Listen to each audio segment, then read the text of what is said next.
3 দিন আগে ফেসবুকে আমি একটা ক্যাট অ্যাডপশন পোস্ট করি, কারণ ইদানিং আমার বিড়ালটা একটু তিরিং বিরিং করতেছে। ওকে দেখে বুঝে শুনে যা বুঝলাম ওর এখন গার্লফ্রেন্ড লাগবে। रहा नहीं जाता तड़प ही ऐसी है ना। সো আজকে হঠাৎ করে একটা আপু নক দিল এবং নক পাওয়ার সাথে সাথে বেরিয়ে পড়লাম বিড়ালটা আনার জন্য।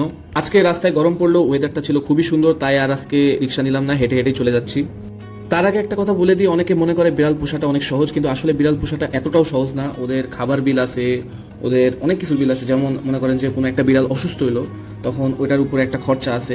তো বিড়ালদেরও যেমন মেনটেন্সের যে খরচটা হয়, একটা বেবিকে পালার মতন যে মেনটেন্স হয়, একটা বিড়ালকে পালারও সেম মেনটেন্সের খরচ হয়।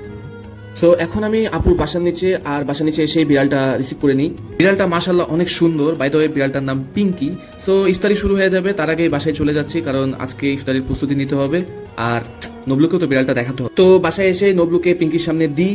আর যেটা দেখলাম গাইস, আমি মনে করছি আমার বিড়াল এতদিন সব থেকে বেশি ভীতু আর শুয়ে থাকে সারাদিন, কিন্তু নবলু যখন পিঙ্কির সামনে গেল মনে হলো যে নবলু KGF 3 হয়ে গেল। যখন একটা বিড়াল আরেকটা বিড়ালকে দেখে প্রথমবার অনেক ঝগড়া করে, কিন্তু আস্তে আস্তে মিল হইতে সময় লাগে। মানুষের মতনই আমিও জানি আস্তে আস্তে মিল হয়ে যাবে। তো আমি ব্যাপারটা এত সিরিয়াসলি নিলাম না, মিল হওয়ার অপেক্ষায় আছি। সো আজকে ভিডিওটা এই পর্যন্তই, ধন্যবাদ সবাইকে।